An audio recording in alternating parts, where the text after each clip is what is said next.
Hey guys, welcome back to my channel. Today I'm going to be doing a special episode featuring my dad. We're going to be talking about saturation diving, which is the career that he had for like 25 odd years. All my childhood growing up, he was a sat diver and in that realm. So I have done a few videos on this with my dad on TikTok. Unfortunately, I filmed that on my phone, and so I'm annoyed that I didn't film it on the camera, but I really want to include that footage in this video. So please forgive the not so great quality of the phone segments, but I think it's important to like put it all into one big video. So if you are interested in this and want to watch, continue. So I will be, explaining quickly, just like giving you a bit of a 101 of what actually saturation diving is, then playing some older footage, and then I'm going to interview my dad again today and get some more stories for you guys. So cue the music.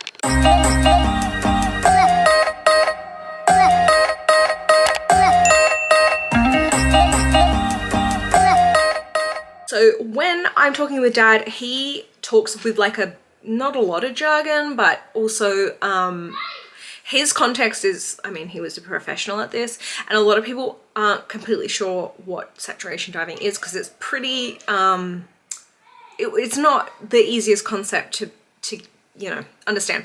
So I'm just going to give you like a 101 so that hopefully the interview that I do with dad will make a little bit more sense to you. Saturation diving is known as one of the most dangerous jobs that you can have in the world. It's next to astronauts, and somebody explained it to me like it's essentially a reverse astronaut. It's pretty good explanation. This illustration shows kind of what the divers do. There is a boat or a rig or this is a very simplified version, but in this case, let's just say it's a boat. Then you'll see here that little orange thingamabob. That little orange thing is where the saturation divers, usually 9 men in a team, live at a pressurized level, so that for 30 odd days they are pressurized enough so that they can then deep dive and work on things like the pipes you can see, all sorts of different stuff, a lot of welding. There's a lot of different aspects of things they actually did under the water, but essentially you can't just dive to like 1,000 feet under the water and like come back up the next day. Because of the pressure shifts, you would die. And so the way that old saturation divers and the industry worked was that they would live at a certain pressure so that they could get work done, and then the whole bell would be able to depressurize, and that took about 4 days for that to take place. So this illustration shows kind of like the quarters are, it's tiny, like they live in these confined spaces, and basically here's another picture of sort of what it would have looked like, and here is a picture of a saturation diver under only at 82 meters. So this is like not a very deep job. Okay, sat diving stories part 2. You say that The Last Breath is an accurate depiction. I refuse to watch the movie. So what is it that... In the industry we have DP vessels, directional positioning, so they don't put anchors down, they hold position with computers on board, train people to run those systems, and the thrusters keep position.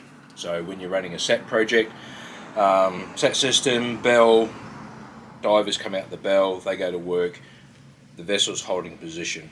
So watching the weather all the time, and every once in a blue moon you get what you call a brownout. So a brownout is not when the ship goes black, it's when something faults, and it can affect the DP. So when that happens, the vessel goes off position. So it's happened to me twice. We were just trying to remember. I think both were actually in the south, trying to see if my brain works is right. On the job, working away. I think we were doing flanges. Actually, no, it was Thailand. On the job, working flanges. Vessel goes off DP, and I'm literally getting pulled off the job, doing this, thinking, "Hey, what's going on?" So basically, the ship or the whatever, like the base, the vessel, starts moving floating away and out of control. And not out of control, but a brown editor situation is like, okay, we've lost control of the DP, pull all the divers up, do all the safety stuff. But obviously, if you're the guy on the spot, you're like flapping an around umbilical around on the end of an umbilical.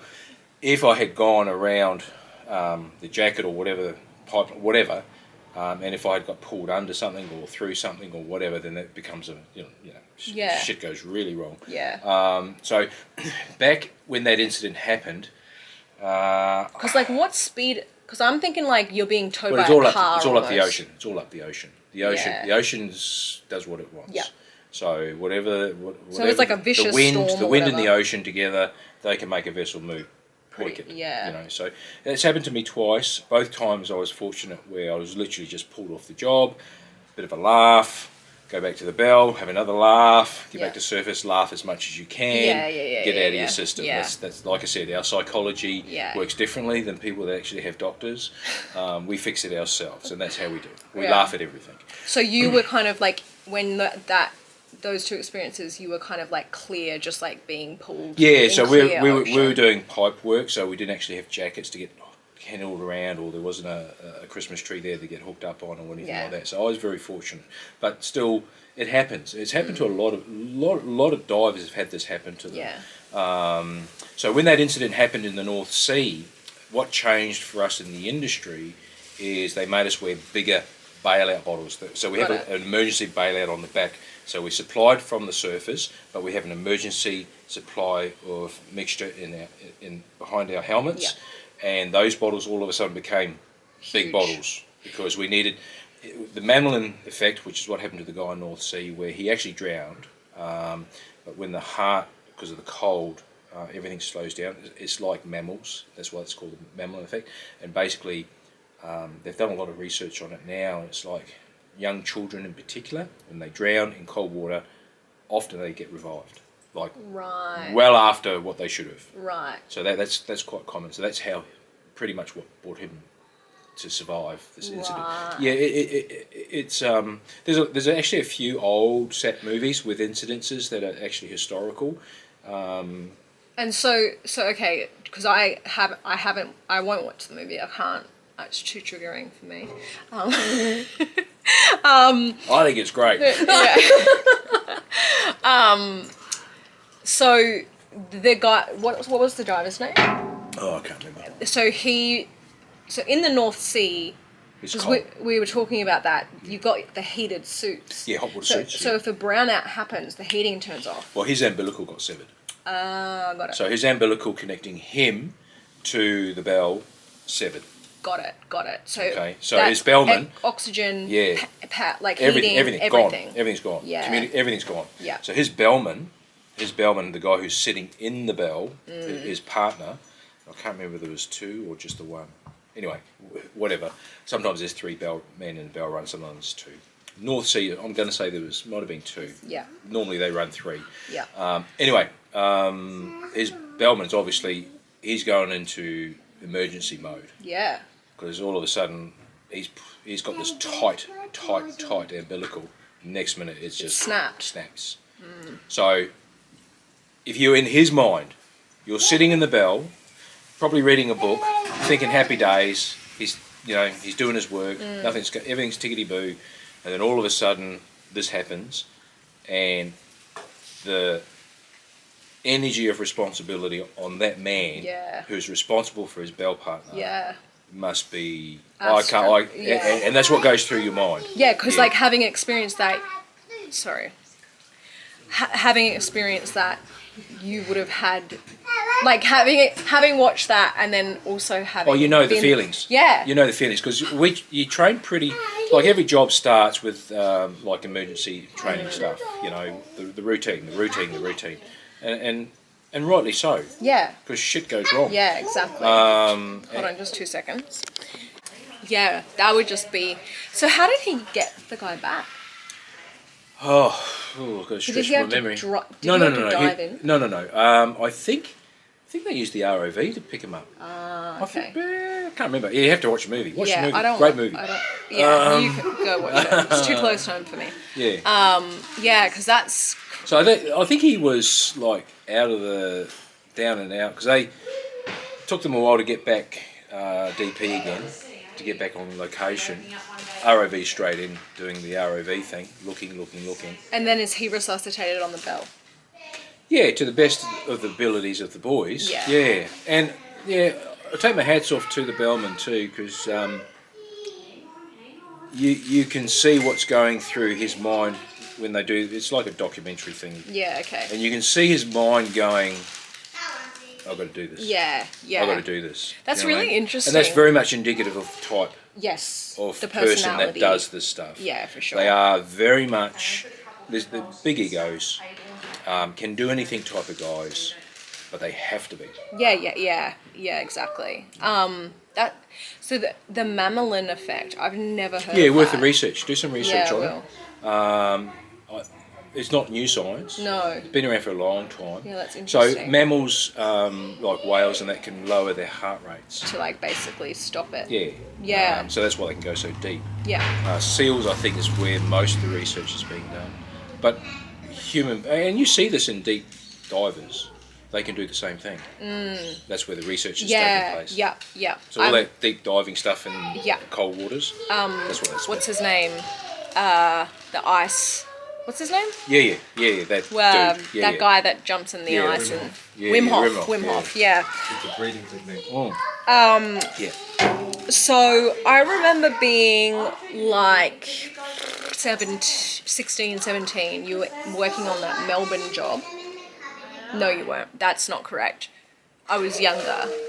You were overseeing. You were out of diving. You were risk. And you had to be, it was like around Christmas time, I think you had to be emergency like helicoptered in because there was an incident where a guy lost both his legs. Oh yeah, that was like all over the world. Like I couldn't even count them, to be honest with you. It's dangerous. You know, the just being on the ocean is dangerous, let alone trying to build stuff. And you know, you got people, human beings all over the place. No matter what the safety procedures are, there's always something that catches you out, or there's always something that goes wrong. Happens all the time. Yeah. I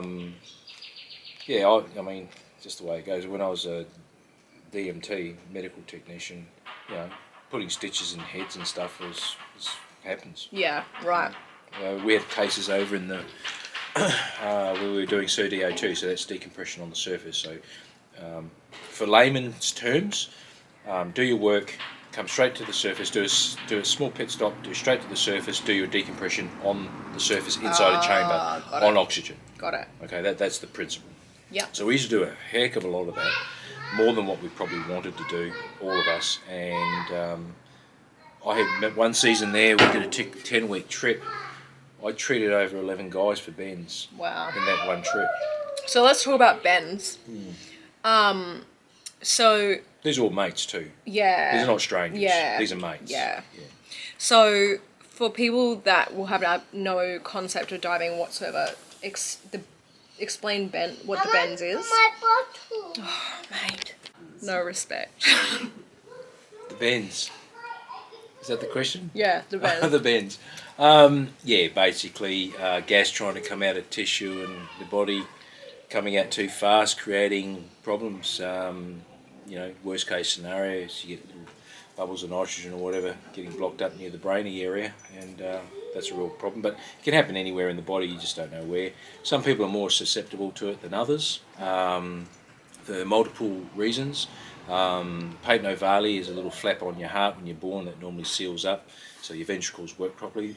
There's about most divers usually work out pretty early in their career that they've got an ovale issue and they've got to go and get it operated on. I had a mate. He got bent. He was on his... I can't remember what the rules were with this particular company. I think it was if you bent more than 3 times, you're out. Right. Something like that. Anyway, he was on number 3. He came to me quietly. I was the DMT at the time on the job, and terrific fella. Said, "Mate, can I talk to you?" You know, kind of. And I was like, "Oh, it's like going to be girlfriend problems, or whatever." And he goes, "I think I've got a problem." And I said, "Have you had your checkup for your ovale?" He said, "No, I haven't." I said, "Go back home." UK, he was from. Go back UK, get your ovale checked. I said, "I suspect that's what your issue is." Because he was a healthy boy, tough lad. Lo and behold, he did, paid the money, got that sorted out, right as rain. And so what do they do? Oh, I don't know.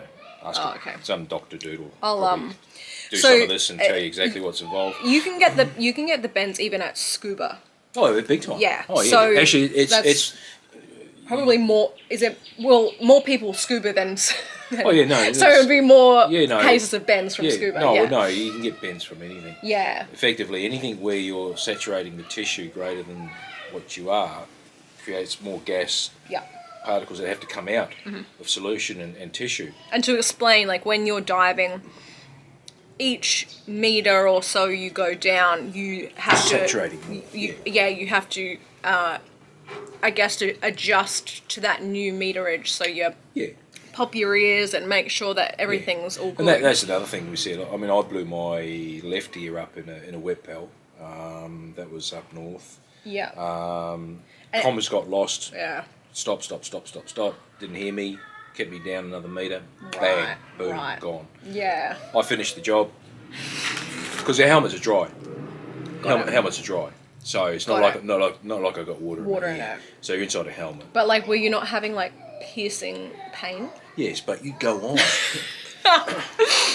And so no, pain's just like, it's gone. Oh, because of the because the pressure's just gone. The eardrum's the eardrum's gone. It's just gone. Right. Poof, and it's just a little piece of skin. So what does the eardrum? You can feel it building. You can feel that's the pain. It's like you can feel it go. The building is the pain. And it's like don't pop. Oh, bad luck. Our eardrums our eardrums like lizard tails. Like we can just grow at the back. I don't know. I don't know if lizard tail's the right terminology for the eardrum. Like that. But we'll go with that. Lizard tail eardrums. So it's not just a lot of because if you've never experienced anything in the diving realm, you have to adjust every meter?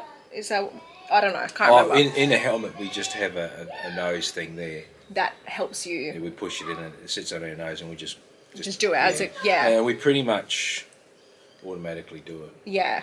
But then in the same way, you have to do the exact same counter process in coming up. Yeah, you don't hold your breath. Yeah. Just don't hold your breath. So but that's in normal diving. That's normal world. Like you in saturation diving, we're at the same pressures all the time. If you can go dive in a deep pool, like free dive, and you can experience having to pressure anyway. So for people that are at such depths of saturation, explain the 4-day. It takes 4 days. Deco. Yeah. So, most of the set I've done was 4 days. You can get shorter decos, like they exist. Yeah. But most of the ones we ever did was 4 days. Yeah. So that's 4 days of sitting in another bell normally, because the working bell keeps working. Got it. Because it costs money. Got it. So get the job done, So it's like another 9-man team gets... Well, not so much. It could be 2-man. Could be 2-man team. All right, you guys, you're decompressing. You're out today. New team. You're swap outs coming in. Got it. You're coming out. Usually you see them in the you're exchange. It's like, there you go, yeah. Talk shit for 5 minutes, Yeah. and then you do the locks on both sides, and you're decoing. Yeah, got it. And it's back to looking at the same guy that you know everything about. Yeah. And it's like, same stories over again. Yeah. And you like know the scent of this. You know you've been with a bloke for a long time when you're sharing the same story for the 6th time. Yeah, and you're like, have I told you this before? Yeah. And you go, no. Please tell. Enlighten me about your 3rd affair. Yeah. We had a guy once, we were in SAT. No, I had just come into SAT.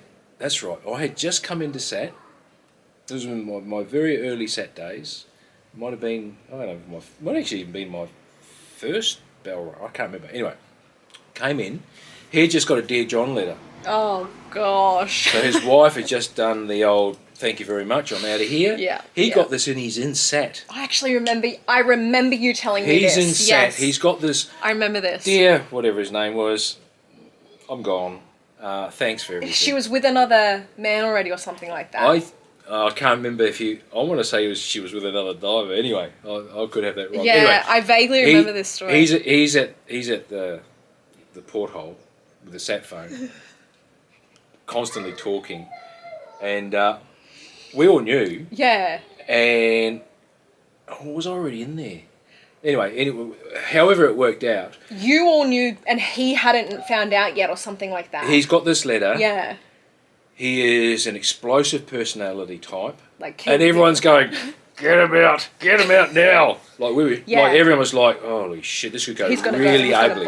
This could go really ugly. People could get, because none of these boys dick around when they get into it. No. And if someone looked at him he wrong. was a solid unit. Yeah. Like he was the sort of guy you go, oh, I'll just walk over there. Yeah. Across the road. Yeah. You know. And I thought to myself, no, yeah, I was a new set diver. That's right. So I remember thinking, no, this can't be possible. And weren't you the one that they sacrificed to the state? Like they made you talk to him? I think I was, because I used to be that guy that everyone used to go, can you go and have a talk to? Yeah. I had one mate on the bow of a ship crying his eyes out, telling me about his, I shouldn't say the word. No, stuff it all. His Asian wife. Yeah, right. That has shacked up with his mate while he's away on the job. He's crying his eyes out. He's German fellow. He goes, Dad, what did I do? It's like, oh mate, you'll be right. Yeah. Used to get that all the time. Yeah, because we've mentioned it in another section. Like the mental you and one other guy were like the stable ones. Yeah. Pretty much. Yeah. Well, the only other person I've met in my life of working in the industry that I'd class as stable was one. Yeah. Yeah. So anyway, back to Deep Cop. Actually, while we're talking about stable, I'll quickly tell you about this one guy. I was running different things at this time. Yeah. Crew were coming. We were in Kazakhstan. Yeah. Not Kazakhstan. Azerbaijan. We were in Azerbaijan, Caspian Sea. Crew's coming in. I'm looking after the boys, doing a bit of operational stuff, blah, blah, blah. And this one fella, he looked like the English kid of a sir. He had that English look about him, like a real proper gentleman. Spoke like a proper gentleman. Yeah, right. Had a problem with alcohol. When he get drunk, he was a Jekyll and Hyde. Yeah. And he was telling me this story once, where he was a salesman before he became a diver. He's at dinner with his boss, his boss's wife, and all the sales team.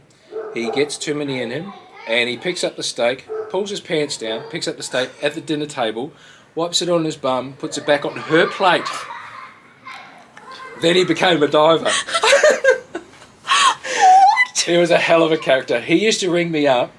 We used to ring me up before he'd come on the job and go, can you make sure that I'm offshore straight away? I can't be on the beach, Tane.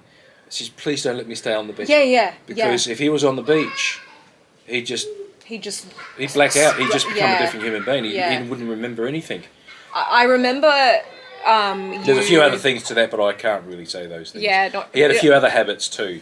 Yeah. Which involved paying money for other human beings. Services. But I remember as a kid, you coming home and it wasn't just this one guy. Oh, there's heaps so many heaps of them were like, please get me offshore, Yeah, heaps of because... them. And I remember you saying that a lot of them would be like, hey, you need to get me offshore because I've run out of money. Yeah, heaps. And they were paid well. Yeah. I remember one job, we spent a lot of time on the beach, I don't know, some Middle Eastern country, and the boys owed the company money.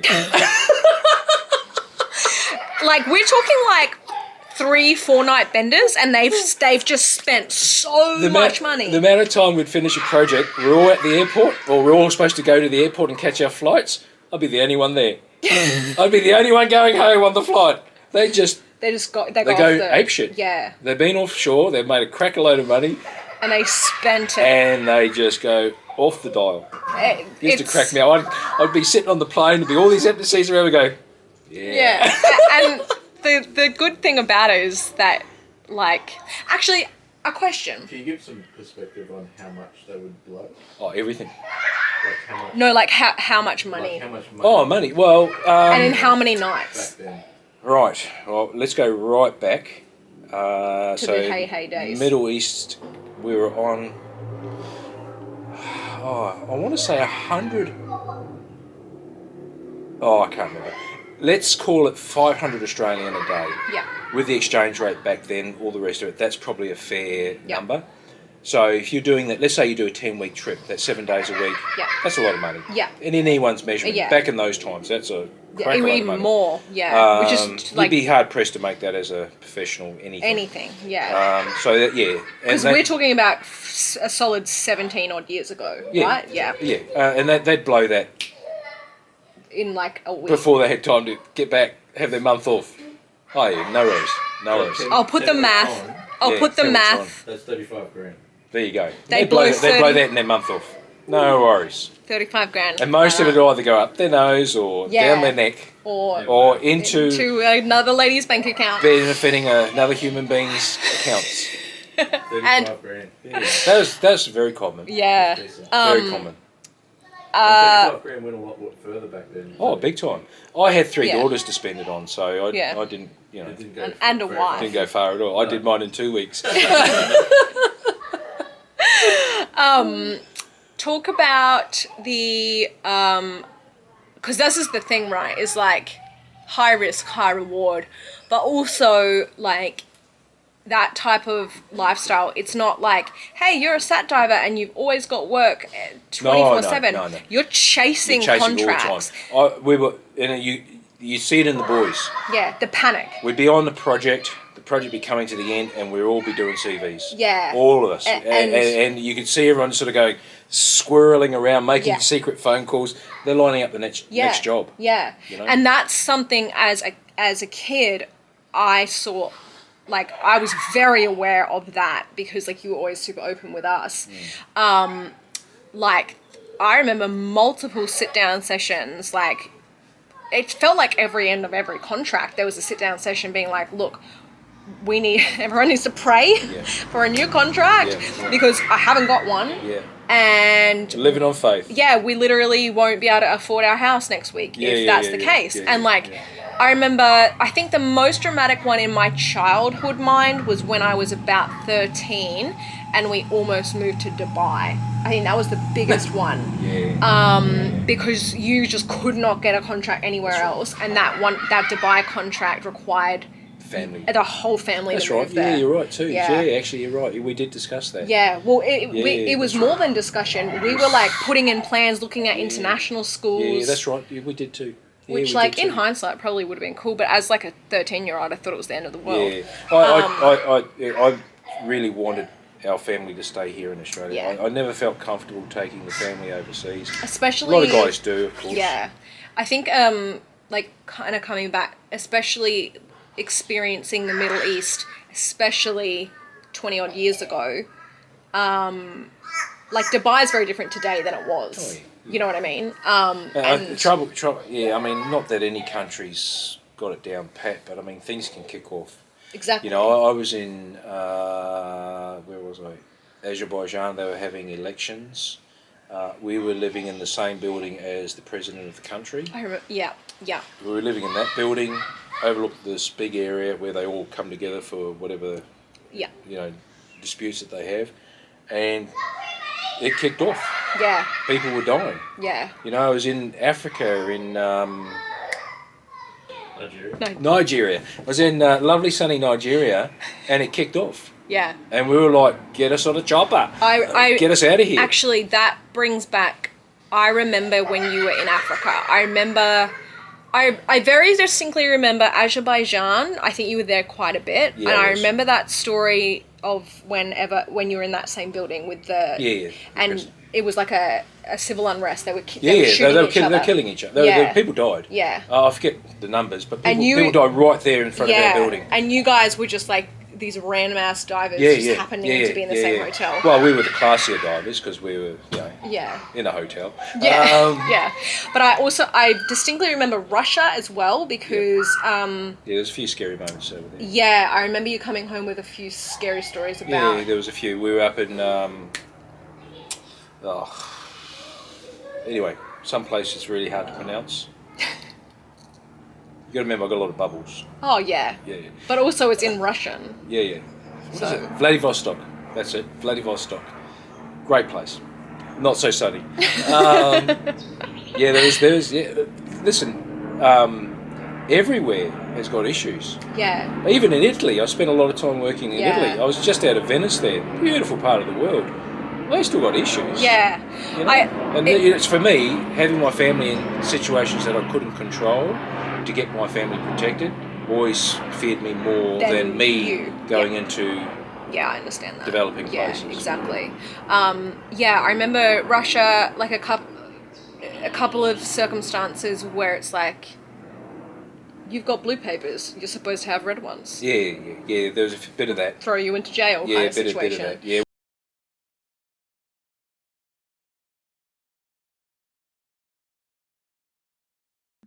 Dad reveal. So I'm going to do a multi-part series. This is going to be called Story Time with Dad. So the first story that I was telling my patrons this morning was about that one, and I think it was in Azerbaijan, and there was a mosque across the street, and some of the men on that trip changed the music from the morning prayers. Yeah, no, that was in Malaysia. Malaysia. We were working in the Malacca Straits, and we were based on land, which is a silly move. You don't put commercial divers on land at any time. Because they're unhinged. Well, most of them are just completely off the dial. Yeah. So they put us right next to a mosque in a big house. Dumb move.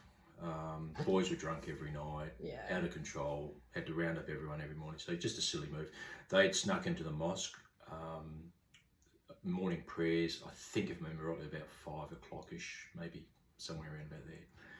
And so they snuck into the mosque, and I'm trying to remember this track. I'm pretty sure it was the Rolling Stones. Can't remember which track it was. So when morning prayer, because it's all tapes, so when the morning prayers call to prayer comes on, this big loud speaker just booms out Rolling Stones, and we're just kicking ourselves. But anyway, long story cut short, we had to be evacuated like within the next hour of that incident happening, out of the country, the whole team. And that team at that time, I think there was must have been probably with supervisor, superintendent, probably about 20 of us all up. So immediate evacuation, get these boys out of the country immediately. The mullahs are chasing us all over the place. It was funny. It was really funny. We laughed about that for a long time. Also to mention, saturation divers are like crazy. Like, Dad is the only person. You were the only one that was married and had kids. There was 2 of us. So when I worked in the Middle East, there was 2 of us that weren't military background. Yeah. That were civilians and that were actually married to the same human being for any length of period of time, and that had children and were family men. So there's only 2 of us. Now, in my whole working career, I was 23 years in oil and gas. In my whole working career, I really, really struggled to remember anyone else that had not been married how many times. Yeah, wow. So yeah, it had the industry as a whole. I think, if my memory's right, we're about an 80%. We're in that 80% category for broken marriages, all that sort of thing. But you've got to remember the sort of characters that do that work. Most of them were ex-special something forces. Most of the boys who were attracted to that sort of high adrenaline, big balls, do anything mentality had come from some sort of life where that's what they were. Yeah, they were like they were the type of people that like have definitely murdered someone. Oh yeah, most of them had taken life. Yeah, Yeah. and they loved it. That's the sad truth. It might sound really dark, but they were great guys. If I had my time again, I would relive what I've done because of the people. We never did anything but laugh. We laughed at each other. We laughed at ourselves. We laughed at humanity. Life was just a ball. I feel like in that type of job though, if you don't laugh, you would be traumatized. Well, you got to remember you're surrounded by, you're living in a chamber, 9 men on average. That's really no bigger than this room. Yeah. You've got valves, everything on inside and outside the chamber. Anyone can walk along and mishap, fall over, knock a valve, whatever. There is so many variables that can kill you. It's ridiculous. Now you know that. You don't think about it, but you know it.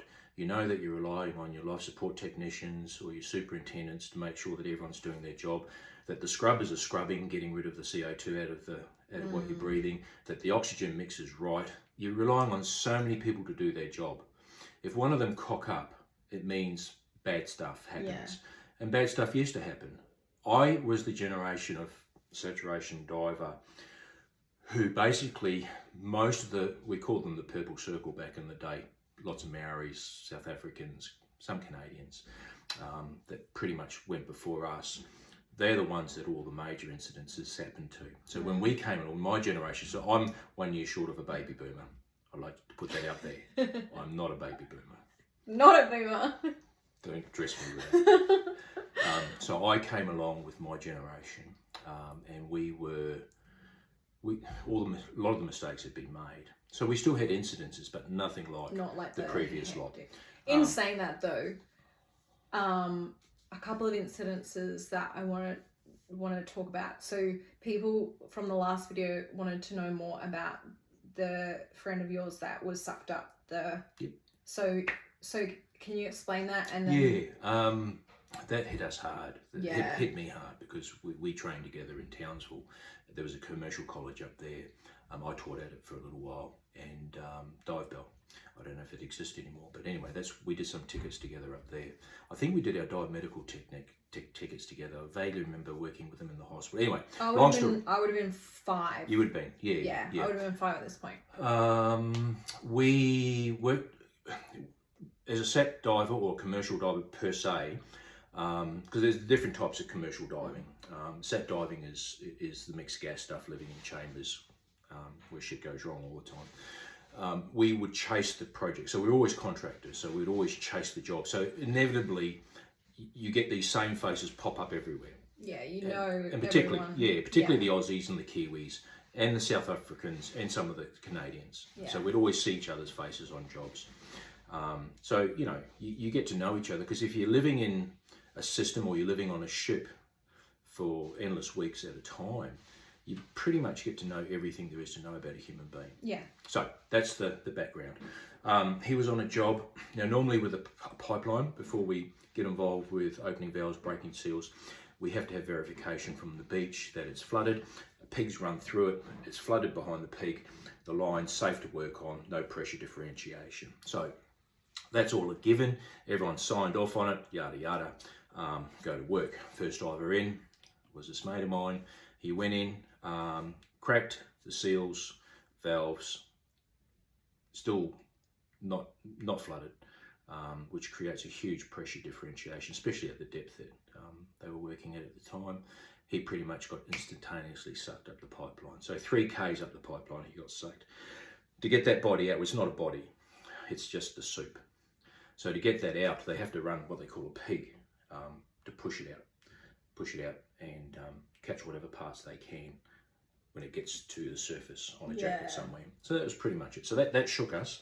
I was with a crew on the Windsor tour, if I'm not mistaken, for McDermott's at the time. I think we were in the South China Sea somewhere when the news came through, and it hit us pretty bad. Now that same, I got there's a bit of bubble damage up there, so my thing on dates can be a little bit skew with, but I'm pretty sure, because he was senior to me, so he was already a SAT diver as I was going into the SAT world, Right. From a commercial diver. Was he Aussie? He was an Aussie. Yeah, right. Yeah, hell of a nice bloke, like nicest bloke you could ever meet. One of those calm, big guy, very calm nature, very low, very calm. Might fire him up and get out of his way sort of person. So I'm pretty sure I did my first SAT bend jump in that, I think it was that job, might have been the job before, with my first bell partner was a guy called Peter, from Victoria, a little fella, good worker. Even to this day, when I think about him, I think good worker. So we all knew him. All of us knew him, and it's just, it hit us hard. So I was new in the actual SAT world. I'd sort of just finished my tickets, come back, went back to Asia, jumped in the bin. This sort of happened around that same time. So that hit me pretty hard. Obviously, you get very good at suppressing stuff in that sort of work. You just suppress everything. That's how we deal with our psychology. We don't see specialists. That's no. And then like I've been talking about like the eldest daughter complex, being like, you need therapy. Yeah. I accept that I've got a lot of border issues. Yeah. But I've been able to swallow it down deep and bury it. And that's how I deal with it. So yeah, so that happened. Listen, there's been lots of accidents. Later in my career, I got into Hold on, just one sec. Yep. So that split up the video, so I know which is which. So that was that sucked up one. Sharks. Yeah. So hang on. Actually, first, people want to know, what exactly do you do at that depth?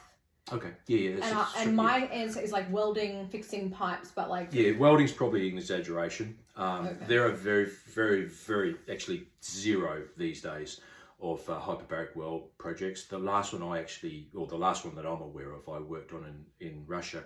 I was managing at the time, and it was crazy because all the boys coming in for the job, I knew them all.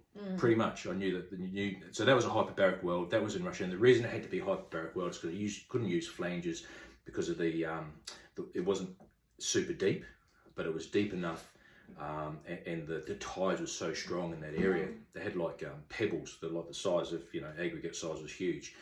So if they used flanges, it would have not worked. So they had to do a hyperbaric weld on that project. We had a certain window of weather, obviously Russia. So when that's you say very rare. hyperbaric weld, you mean you're literally pumping oxygen and it's Yeah. welding? So we make a work area around a flange or an area that be welded, and then divers work inside that. Got it. Yeah, it's not. Listen, they're coded welders. These boys are the best of the best in normal on the surface welding. Yeah. So they've got to be good on the surface before they can go down. Yeah. So they get all their codes, code 9 if I remember rightly, whatever. And so the boys that were on the crew, Johnny Isherwood and a few others, it was like a big reunion. So the boys, that's the last hyperbaric weld that was a serious, proper job that I recall, and that would have been, that would have been Stab in the Dark around 2010ish, I think. Yeah, somewhere around about there. Very rare. So anyway, to cut to the chase, the main thing, so all the oil comes out of the big hole, right? The big drilly ship makes hole in ground. Big thing called Christmas tree goes on big hole. That has a bunch of valves on it that distributes through the pipelines. Divers mainly involved with the connection of the tree sometimes, and then all the valves, working the valves, making sure the Christmas tree works, and then when the pipes start getting hooked up, that's all divers. Yeah. If the depth is right. Today, this is why I say we're a thing of the past. We'll be in some book somewhere in the next 50 years that people will just laugh at and think, what a bunch of idiots. All oil and gas now, the easy stuff's gone. When I say easy oil and gas is gone, that means stuff that you can get at easily. Human beings can actually put their hands on it and make it happen. Peak oil, right? Peak oil is the term that's used where easy oil's finished. That's what it technically, without all the bull, so like comes down to. The oil that spurted out is that's gone. Easy so oil. now they have to suck it out. And it's deep. It's deep. So the last project I worked on over in Perth, we were installing jackets. I can't remember the exact depth, but it was around that 2,000 metre mark. So it was deep. So you can't put human beings anywhere close to that. So it's all ROV, all robotics. Everything's designed to be, quick connect, for a better term. It's not that, but for a better term, that's for people to understand. So that's what pretty much comes there. So you've got the construction side of commercial diving. You have the non-destructive testing side of commercial diving. So non-destructive testing is where you use a bunch of things, you measure metals and you do little reports and you squirrel away on the computer. I dabbled in that a little bit in my early life, hated it, boring, wasn't interested. That's like the engineers. Yeah, sort of. It's just boring. Yeah. No offence, colleagues. So the construction side is what I mainly did. Yeah. And that was where everything goes wrong. Yeah. So that's predominantly what it is. Let's talk about Big pipes. We're not talking. No. There are 10 inches and 12 inches, but that's huge. usually done on a lay barge, and the work's done as it gets laid. The stuff we're talking about is like 36 inch plus. How did it not freeze? It's when we're working deep and the water's chilly, we wear hot water suits, so there's hot water running through us all the time. Okay. So, so that's how you stay warm. If you're in certain parts of the world, North Sea, for example, and your hot water suit fails on you, You die of hyper. you cold straight away. Yeah, and that's that's something that guys train about and get back to the bell and all that good stuff. Okay. So that's just another little variable. That's just another death sentence. Another little thing to make a joke about. Shark stories. There's 3 that I remember. Mm-hmm. 2 were a bull shark. 1 was another type of shark. There's lots of sharks. Yeah. So there's stuff in the ocean that I've seen with my eyes. I've never been able to find in a book, and I've just really poo-pooed my pants at the sight of some of it. You see stuff and you think, what the heck was that? And I remember you saying octopi were one of the freakiest things. That's what scares me. Yeah. I feel like I've inherited that fear. I've been attacked by most things that can hurt you. But the thing that actually worries me in the water was octopus. I'm talking cute ones. I'm talking big buggers. Yeah, big ass. Like because they think you can. They really are smart. And I've had one literally look at me, doing all the things with the arm. So look over here, and I'm thinking you are too smart for my comfort zone. Yeah. Because sharks are more predictable. Like a bull shark, it will ram you.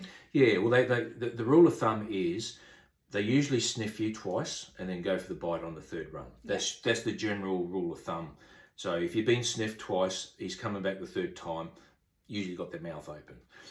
Probably the shark story that is the most entertaining is in Marjang Field in Saudi Arabia. Yeah. Johnny Isherwood, classic human being.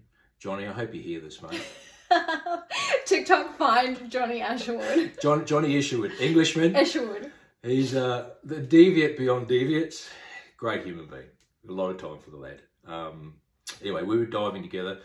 We thought, stuff all this crap, helmets, long umbilicals, we'll just go down on scuba because we're tough. Yeah, right. So we whacked steel twins on. Yeah, we whacked steel tins. We were down at 179 feet in the Marjang field. Yeah. That's deep. That's deep. That's It's black. It's black. Sub scuba levels. Yeah. So we would. It was a quick dive. When so I you're say wearing scuba gear in a sub scuba dive level. Yeah, that just makes it sound bad.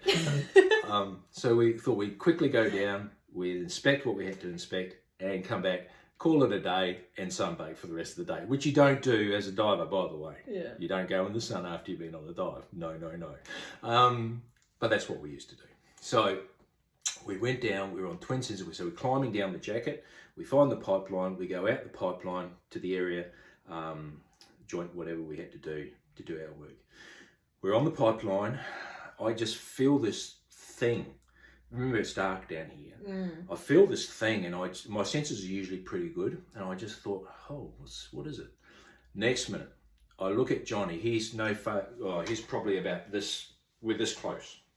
I look at Johnny, and this big black thing just hits Johnny with its head, and Johnny disappears. So in my mind, I'm thinking, bye Johnny. I didn't know if it had its mouth open. I'm literally sitting there thinking, wow, how am I going to get out of this country? So Johnny's gone. It would have been seconds later. It felt like forever, but it would have been seconds. Johnny's back in my face. His eyes are as big as... Now, Johnny was a hard man. He had pulled trigger on a few human beings. I'm sure of it. He didn't talk about it, but you can just read between the lines with some people. Johnny loved his life. He came from he was a tough boy. Yeah, he was a strong lad. He came back and his eyes were as big as saucepans, and he's looking at me and he is just breathing like a demon. So we've got twin steels on. He's breathed his twin set down to the red zone like that. I'm looking at Johnny, looking at his tank. I'm looking at him going, I'm not sharing, mate. You're on your own. I'm not buddy breathing with you. You ran that right there. And then he looks at me and he goes, he had his knife. He carried a good sized knife. He pulls out his knife and goes, get your knife. Well, I used to carry a little yellow pen knife. And I used to hang it on my unit here. So I pull out my little yellow knife, open my knife up, and hold this little scratchy thing up. And he said to me after, when we got to the service and things had calmed down, he goes, the thing that scared me most, Tane, he used to call me Tane. The thing that scared me most, Tane, is when you pulled your gay knife out. We're about to fight this big, massive shark with your gay knife. I said, mate, you can't say gay. Yeah, I was going to say that. No, that's a lie. There was no woke thinking in those days, and probably still not amongst those sorts of people. Yeah. Okay. So shark came around the second time. This time we're on the pipeline, so we're basically hiding under the pipe. Second time it actually came down and tried to crush us with its belly. Like, I kid you not, it was thinking. This animal was thinking, and it was going, right, I'll get you. I'll squish them. Yeah. So we're hiding there, and then the third time it came around with more gusto. And I remember the second time when it went past, I remember putting my finger on its body and just feeling it as it went past, and I was just in awe of its magnificence. And I thought to myself, wow, what an experience. I thought, this is the sort of stuff that David Attenborough hasn't ever had. Yeah. Maybe his film crew have, but he has never had it. Too old. So that's that. Third time, we were pretty much, we needed to get back. We knew it.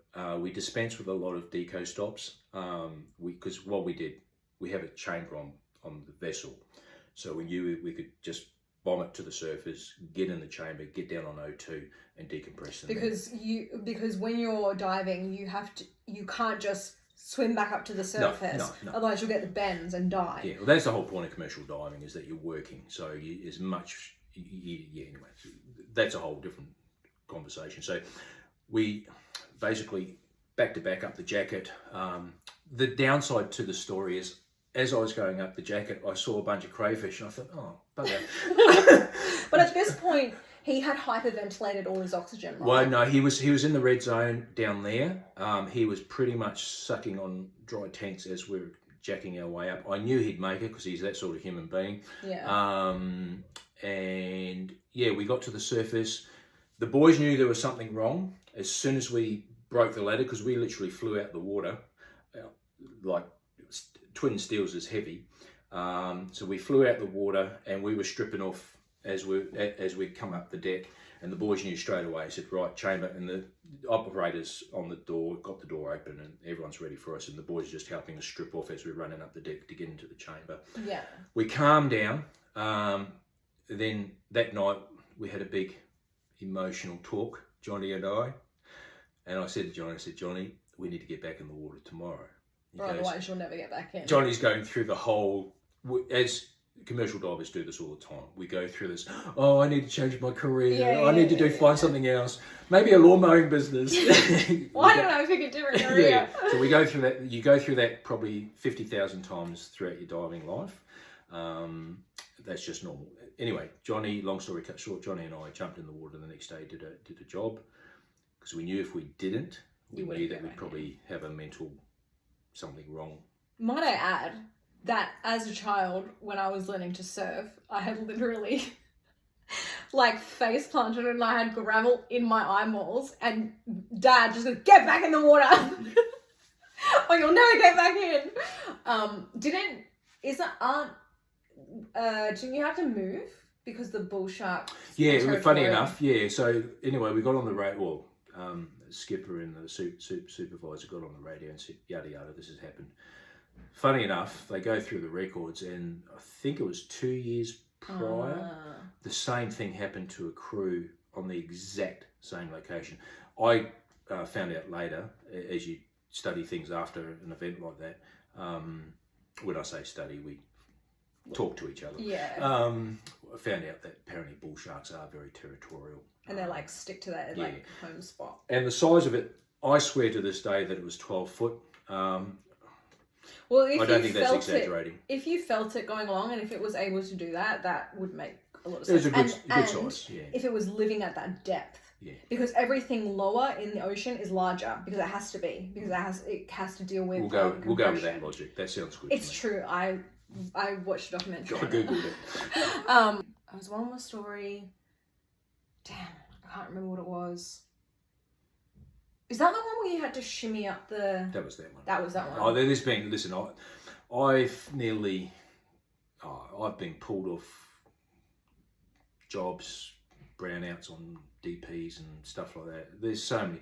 If I actually regurgitated all the things that went wrong, I've nearly... Last time I nearly bought it was actually on a civil job. I got pulled under. Anyway, you try and suppress this stuff as much as you can. That's a good lesson for everyone. That's how you deal with things.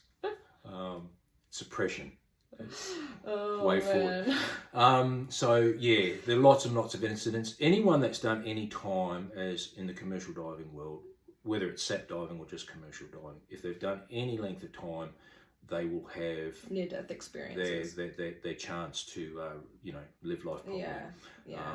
I remember I've had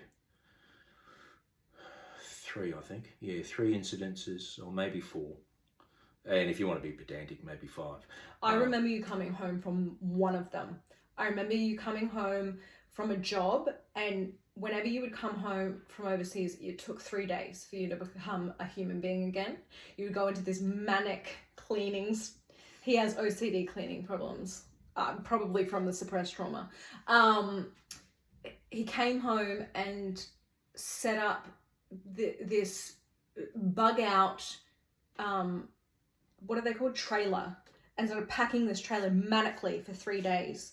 And then, because I was the eldest daughter, Mum didn't like to hear about this sort of stuff because she was trying to suppress her fear of him dying. And I was like, what happened at the trip? And you were like, I almost drowned, and I almost let myself drown. And in that moment where I almost let myself do it, I was like, who will clean the garage? Yeah, that's true. And that's what brought you home. That's true. No, it's true. That's 100% true. As I was about to think, oh, this is it, see you later, I thought I can't, because I'm not leaving the garage in a mess for Karen to clean up. That's what kept me fighting. I still remember you coming home from that one trip and just being manic in the garage, and I was like, even in my teenage brain, I was like, something's happened. Like, it's funny how much as an adult I can reflect back and actually see how much I picked up on it as a kid. And to this day, because Ammon manically cleans, I don't know if you know that, it still triggers me. Yeah, funny. Like the sound of the vacuum, I'm like, ugh. Yeah. Well, some people take drugs, some people go to Yeah. a specialist so they can take drugs. Yeah, some people manically clean their garage. And some people clean. Yeah. So, yeah. Well, there you go. Yeah, so yeah, like I said, if I had my life over with all the down and the highs were worth it. Yeah, great. Yeah. I loved my time in the industry. I loved the characters I met. I loved the crack. We would always be laughing, and some of the Crack boys means something different. Crack means the banter, The banter. the dark humor. Yeah. Because we're very dark humor, like Yeah. really warped. If you were an outsider looking in, you think, wow, these are whack jobs, and you'd be 100% correct, because most of us, we are whack jobs. They're not normal people, Yeah. but that's what made it so beautiful. That's what made the whole industry. And as I look back from when I started as a gash, blue collar worker as a commercial diver. I finished my career looking after projects, installing Christmas trees. Loved the whole experience. Yeah. That's awesome. Now I shoot a lot of shit. Still seek after that adrenaline. I always say that you have 3 daughters, but you sort of raise us like 3 sons, like Yeah. the hunting, the fishing, etc., etc. Yeah, cool.